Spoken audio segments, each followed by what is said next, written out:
Éloigne de moi la fausseté et la parole mensongère. Ne me donne ni pauvreté ni richesse. Accorde-moi le pain qui m'est nécessaire, de peur que dans l'abondance, je ne te renie et ne dise qui est l'Éternel, ou que dans la pauvreté, je ne dérobe et ne m'attaque au nom de Dieu. Proverbe 30, versets 8 à 9. Bonsoir et bienvenue. Ici, le frère Daniel avec le frère Evra. Evra, bonsoir. La sœur Joannelle. Joannelle, bonsoir. Bonsoir. Nous avons la grâce et l'opportunité d'avoir avec nous le pasteur Éric Abraham Sapia. Pasteur, bonsoir. Bonsoir. Bonjour les auditeurs. Voilà. Alors, pasteur, que devrait faire un chrétien pour avoir une vie financière stable, équilibrée et durable? Merci pour la question. Je salue tous nos auditeurs. C'est une très bonne question. Et le chrétien, tout comme être humain, vit sur la terre, quoique ayant une relation personnelle avec Dieu, a besoin d'avoir une vie financière épanouie afin de pouvoir adresser certaines situations qui se montrent. Donc c'est important que le sujet des finances soit discuté à l'église. Souvent, lorsqu'on parle des sujets des finances, les gens pensent que nous sommes devenus mondains. Non, on a besoin des finances afin de ne pas être distrait, afin de pouvoir bien servir le Seigneur. Voilà, donc le chrétien, pour pouvoir avoir une vie de finances, j'aimerais que le chrétien commence avec un test d'intelligence financière, d'abord. Wow. Quelle intervention. So, pasteur, comment peut-on définir l'intelligence? Ok, l'intelligence peut être définie et en tant que chrétien, chaque fois qu'on définit quelque chose, c'est bon de se référer à la parole de Dieu. Donc, lisons Jacques 3, 13 et 1 Chronique 12, 32, le psaume 78, verset 62. Lisons Jacques 3, 13 et je vais vous dire ce qui est dans 1 Chronique 12, 32 et le psaume 78, le verset 112. Alors, Jacques 3, 13 nous dit: lequel d'entre vous est sage et intelligent, qu'il montre ses œuvres par une bonne conduite avec la douceur de la sagesse. Voilà. Donc, par ce verset, nous pouvons définir l'intelligence comme une capacité de comprendre les choses afin d'obtenir des bons résultats. Ça peut être aussi synonyme à la sagesse et à l'expertise. Donc, quand on dit quelqu'un est intelligent, c'est-à-dire qu'il a une connaissance dans un certain domaine et à travers cette connaissance, il a l'opportunité ou la capacité de produire des résultats très tangibles. C'est ce qu'on appelle l'intelligence. Alors, pasteur, je voudrais alors vous demander, qu'est-ce qu'un test d'intelligence alors? Très bonne question. Le test d'intelligence est un test qu'on s'administre. C'est un test administré à la personne. C'est permis à toute personne. Donc, tu prends le test pour évaluer ta culture financière. Quand on parle de la culture financière, c'est-à-dire quoi? Tu sais, quand on parle des finances, les gens pensent souvent du salaire, l'argent dans la poche. La vie financière parle de tes revenus, tes dépenses, ton planning financier, ton patrimoine générationnel. Donc, lorsqu'on parle de test financier, c'est un test qui te permet d'évaluer ta connaissance financière et de te positionner sur le chemin d'une vie financière épanouie. C'est vrai, vous avez donné le test, mais je voudrais que vous nous élucidiez le test lui-même, le test financier, le test d'intelligence financière lui-même. C'est-à-dire, qu'est-ce que ça peut apporter à la vie quotidienne d'un chrétien? Voilà, c'est une très bonne question. Lorsqu'on fait un test, c'est de savoir quel est ton niveau. Le test, c'est comme un examen. Donc, tu as passé le test de BPC. Ça te permet de d'évaluer tes connaissances, de savoir est-ce que tu peux aller en classe supérieure. Donc, le test d'intelligence financière te permet de te positionner. Que financièrement, je suis à quel niveau et qu'est-ce que je dois faire pour améliorer. Est-ce que je suis à un niveau moins 10, ou un niveau moins 1, ou un niveau 2, 3, pour pouvoir améliorer ta vie spirituelle. Surtout à travers, parce que lorsque ta vie financière est stable, ça a de l'impact sur ta vie spirituelle. Ça te permet de servir Dieu mieux. Donc, c'est pourquoi c'est important d'avoir un texte d'évaluation financière. Question 13 qui m'a vraiment touchée. Avez-vous un budget familial et parvenez-vous à le gérer? Dans cette question, il y a aussi une autre question qui m'intrigue.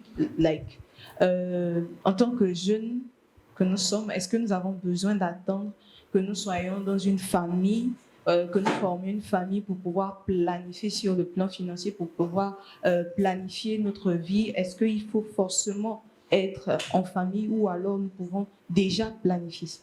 Très, très bonne question. Lorsqu'on parcourt le questionnaire avec certaines personnes, les gens disent, oh non, parce que moi, je ne suis pas encore marié. Non. Le mariage se prépare. Il ne faudrait pas attendre, tu vois. Souvent, les gens préparent le mariage lorsqu'ils sont en relation. Oh non, j'ai rencontré quelqu'un et on va se marier, donc la personne commence à économiser, non même pas pour la vie maritale, mais pour la cérémonie du mariage. Non. C'est vrai. Le mariage est un voyage. Wow. Ouais, non. Donc, en tant que jeune salarié ou même jeune étudiant, tu peux déjà commencer à économiser par rapport à ton mariage. Quand il parle du mariage, il ne parle pas de la cérémonie du mariage. Parce que tu auras des enfants, tu vas te marier. Tu peux déjà épargner pour tes enfants. Tu peux déjà faire des investissements pour la société que tu vas laisser à tes enfants. Tu vois, non? En Afrique, l'un de nos problèmes, c'est qu'on planifie pour les événements. Lorsqu'il y a un événement, on planifie pour l'événement et après l'événement, on atteint le prochain événement. On ne planifie pas à long terme. Et souvent, les jeunes sœurs, lorsqu'elles viennent dans le couple, qu'est-ce qu'elles viennent? Avec leur sac. Rien. Donc, avant de rentrer dans un couple, tu peux déjà avoir quelque chose. Le genou aussi, tu peux déjà être prêt. C'est pas quand tu veux te marier maintenant, tu cherches à gauche, à droite. Hé, grand tonton, je vais me marier. Est-ce que tu peux me prêter ça? Non. Planifie.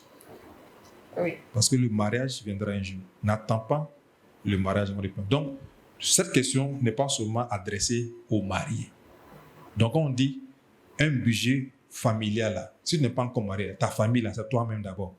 C'est toi-même et ta famille future. Voilà. Oui. Merci, pasteur.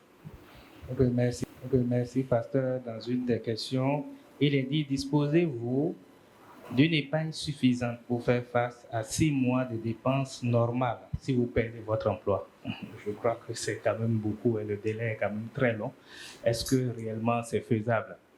Voilà, c'est une très bonne question. Est-ce qu'on peut, dans le test d'intelligence financière, il y a une question qui est posée. Est-ce que tu disposes d'une épargne suffisante pour faire face à 6 mois de dépenses normales si vous perdez votre emploi? Vous voyez, le mois passé, j'avais fait des enseignements à l'église où j'ai donné les niveaux, les étapes de vie financière. Lorsqu'une personne vit mois après mois et n'arrive même pas à subvenir aux besoins de base. Quand on parle de besoins de base, c'est quoi? Il y a la nourriture, quoi boire, l'habillement, la santé, l'électricité, ouais, non? Le loyer. Ça, ce sont les besoins de base. La scolarité des enfants. Ça, ce sont les besoins de base. Lorsque tes revenus n'arrivent pas à subvenir à ça, tu es déjà pauvre. Tu es sous le seuil de la pauvreté. Vous voyez, non? Donc, on pose cette question pour alerter les gens, pour que, au cas où en 6 mois, tu n'as pas de salaire, est-ce que tu peux vivre? Tu es encore pauvre. Donc, qu'est-ce que ça veut dire? Ça veut dire que tu dois avoir des revenus. Parce que lorsqu'on parle d'indépendance financière, ça veut dire quoi? Tu dois arriver à un moment où, même si tu ne travailles pas, l'argent rentre. Si tu n'es pas encore arrivé à ce niveau-là, tu es encore pauvre. Si tu travailles pour l'argent, tu es pauvre. Tu dois arriver à un niveau où l'argent doit travailler pour toi. Donc, si tu dois être assis pendant 6 mois, sans aller quelque part, et puis l'argent te vient. Si tu n'es pas encore arrivé à ce niveau-là, tu es au seuil de la pauvreté. Ok, merci pasteur. Et quand nous avançons également, nous lisons, vous avez dans le questionnaire, au niveau de la question 28, où il est dit, prévoyez-vous d'inclure dans votre planification familiale le patrimoine de 2 générations qui vous succéderont? Oui. 2 générations, c'est pas courant en Afrique. c'est d'abord difficile de planifier Pour une génération. déjà pour une génération et on parle de planifier deux pour générations. deux. C'est déjà très, très compliqué. Est-ce que je pense que ce n'est pas très osé ou bien Non, c'est c'est quand pas, même possible? c'est pas du tout osé. Je dirais même faire ça 3 générations. C'est pas du tout osé. Parce que, voici ceci, la parole de Dieu dit quoi? Que le juste doit laisser un héritage aux enfants de ses enfants. Par exemple, si tu meurs, et puis tu laisses une maison à 4 enfants, c'est pas là que tu as laissé. Et l'une des raisons pour laquelle la plupart de nos peuples de race noire vivent dans le cycle de la pauvreté, c'est parce qu'on ne planifie pas pour les générations futures. Donc, il y a un cycle de pauvreté. L'enfant naît et il naît dans la pauvreté. Il va souffrir jusqu'à la retraite et il construit une maison. Et ses enfants aussi renaissent dans la pauvreté. Par rapport à d'autres cultures où, par exemple, dans d'autres cultures, on ne vend pas les héritages. On ajoute à l'héritage. Mais dans d'autres cultures, on partage les héritages. Voilà, c'est pourquoi je parle du testament. Tu dois donner des instructions sur ton patrimoine. Et ton patrimoine doit être en mesure de pouvoir prendre soin de tes enfants et des enfants de tes enfants. Donc, quand les enfants des enfants naissent, ils ne vont pas naître dans la pauvreté, ils vont venir trouver quelque chose qui sera une fondation et ils vont ajouter. Je vous donne un exemple. Vous voyez, souvent on parle des gens comme Ford, Mercedes, Renault, Peugeot, tous ces noms-là. Hein? Ce sont des personnes. Ford, par exemple, tu peux regarder sur l'Internet, a laissé un patrimoine depuis 100 ans. Donc toi, tu vas aller demander un emploi chez Ford. Tu comprends, non? À son petit-fils qui est dans la même classe que toi. Pourquoi? Parce que son arrière-grand-père a laissé un patrimoine de 100 ans. Et il ajoute. Et pourquoi toi, tu vas faire une lettre d'emploi? Parce que tes parents ou bien tes aïeux n'ont rien laissé. Donc, c'est une culture qu'on doit commencer à introduire. C'est pourquoi ces questionnaires vont nous amener à réfléchir et à revoir nos attitudes. Merci. Oui, pasteur, ça m'amène directement à poser une question, mais dans la grande majorité, on nous a éduqués à avoir un diplôme, avoir un emploi stable. Oui. C'est ce pourquoi on va souvent à l'école, c'est pourquoi quand on a notre diplôme, on nous demande s'il y a un concours, il y a un recrutement, il faut postuler. Donc, quel est alors... là, ça veut dire que celui qui a un emploi stable est en difficulté parce qu'il ne donne pas, il ne peut pas léguer cet emploi comme héritage à ses enfants. Donc, voilà. Très bonne question. Et vous voyez, moi j'aime l'histoire. Et tu vois, ce que nous avons dans nos pays, surtout africains, c'est que va à l'école, obtient un diplôme et un emploi et gagne un salaire. Non, ça c'est une idée colonialiste. C'est ce que les colons nous ont laissé. Les colons sont venus nous coloniser et ils voulaient des cadres, des travaux. Tu vois, non? Donc, tu vas à l'école. Donc, nous avons été programmés à travailler pour les diplômes et faire quoi? Et travailler dans la fonction publique. Non. Tu ne peux pas être riche avec un salaire. Non. Wow. Je le répète, tu ne peux pas être riche avec le salaire. Le salaire, c'est pour te maintenir mensuellement et pour te revenir. Tu dois arriver. C'est pourquoi, même si tu as un salaire présentement, tu dois épargner afin qu'un jour, tu dois avoir d'autres sources de revenus, des boîtes, ou bien des choses qui travaillent pour toi.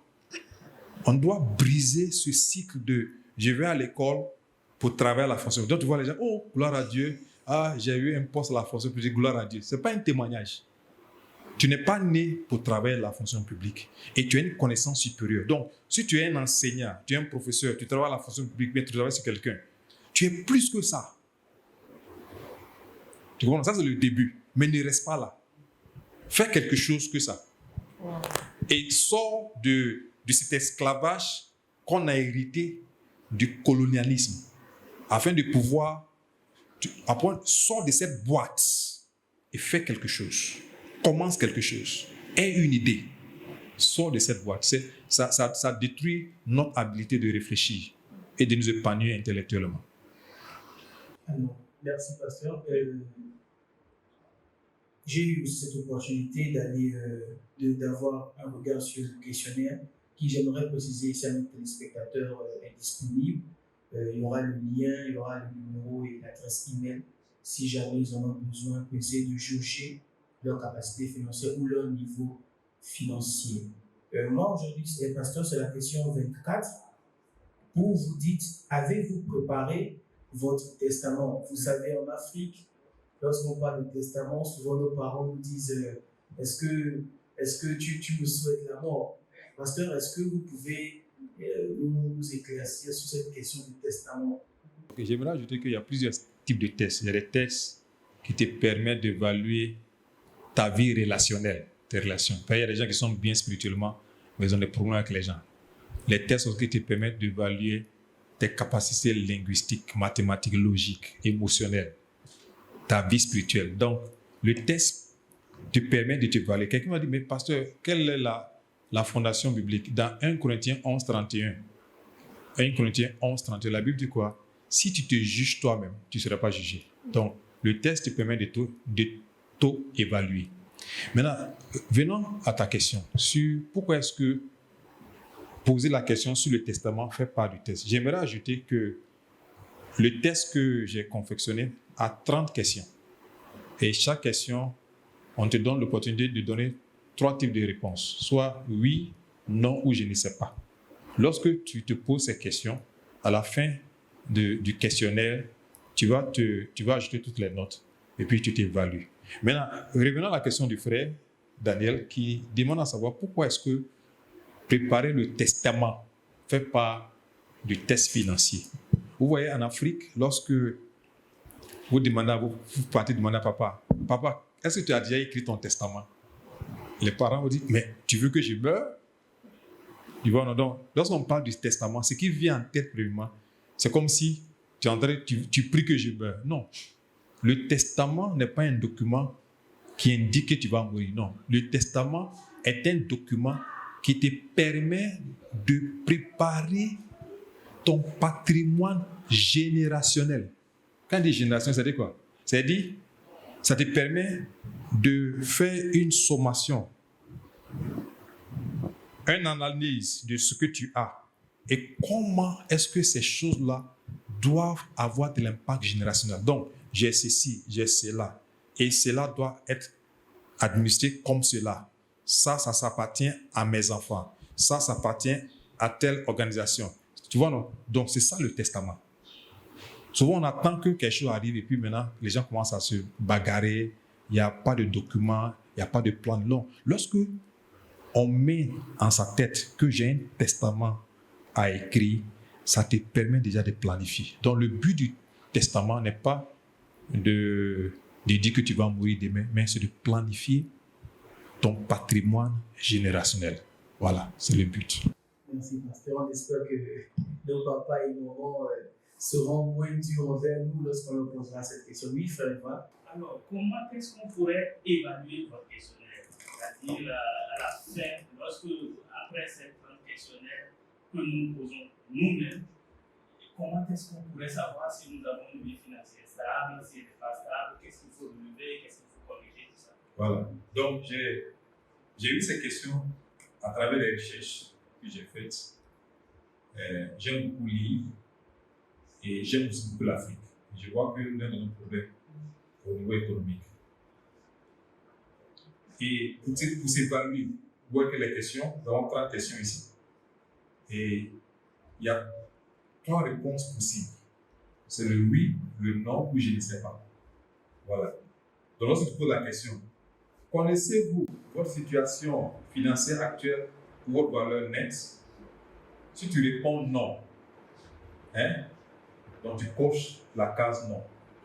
Et à la fin, qu'est-ce que tu dois faire?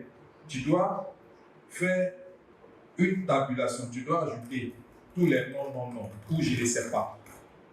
Si tu obtiens une note entre 0 et 4 non, ou 0 ou 4 non ou je ne sais pas, ça veut dire que tu es en bonne santé financière. Tu dois continuer.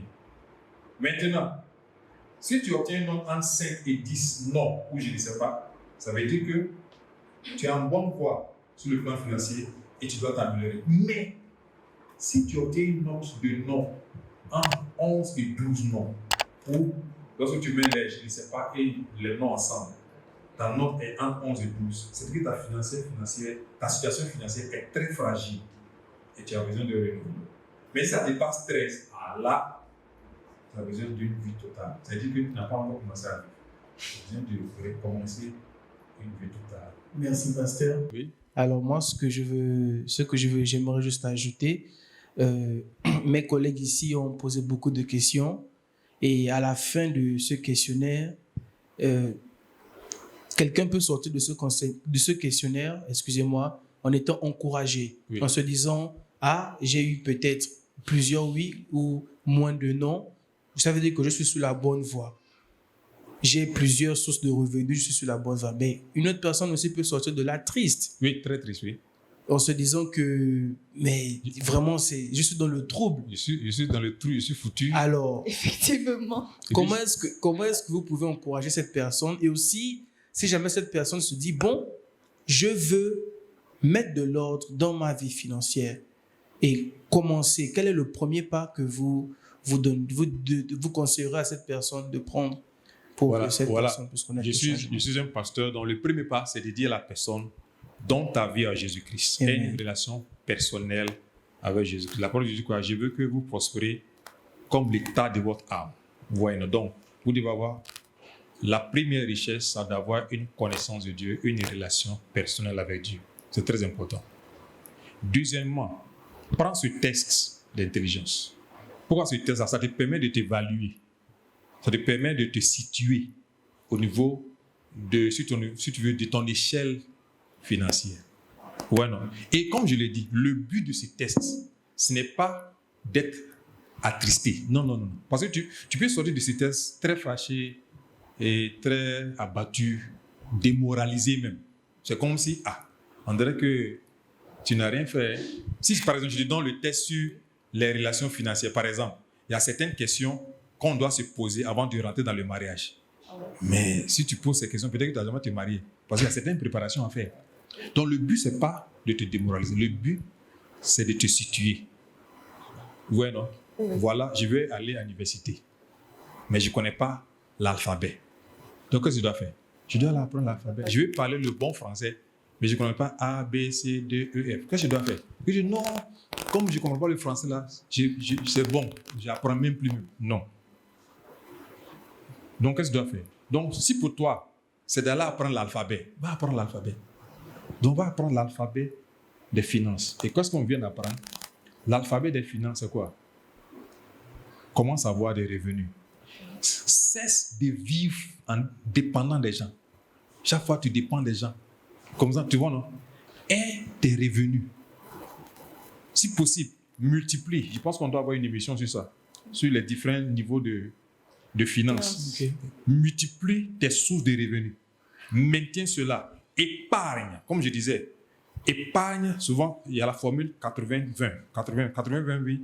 Ce que tu reçois là, 80% dépenses, 20% épargne. C'est-à-dire, ne touche même pas. Ça doit se multiplier. Et dans ces 80%, c'est là où tu paies ta dîme, tu paies ta scolarité, tout ce que tu as besoin. Et lorsque tu augmentes ta valeur nette, épargne plus. Et ne laisse pas que ton argent dorme. Il faudrait que ton argent travaille. Donc, il y a toutes ces choses à faire. Mais comme je l'ai dit, j'encourage tout le monde. Le but de ce test, c'est de ne pas te rendre triste, mais c'est te motiver à sortir de la boue de la pauvreté, à sortir de la boue de la pauvreté générationnelle, afin d'établir une vie qui aura de l'impact, non pas seulement maintenant, mais à tes enfants et à tes petits-enfants. Amen. Merci, pasteur. Évra, C'est bon. merci. Joannel, merci. Pasteur Eric, Oui. et on s'appelle merci encore une fois de plus pour Ouais, l'opportunité. Merci à nos followers, à nos youtubeurs. Et nous aimons rappeler, et si jamais certains aimeraient avoir ce test, comment est-ce qu'ils pourraient s'en Il y a un lien qui sera créé là. Et donc, lorsque vous connectez, vous pouvez télécharger le lien Ok. et puis administrer le test à vous-même. Nous voulons aussi avoir vos commentaires. Ok. Connectez-vous au site, likez et Oui. Je sais qu'il y a d'autres émissions qui vont venir, Oui. qui vont révolutionner nos vies et nos attitudes. Amen, pasteur. Amen, pasteur. Merci encore. Merci à vous et à la prochaine. Merci beaucoup. Que Dieu nous bénisse. Amen. Merci.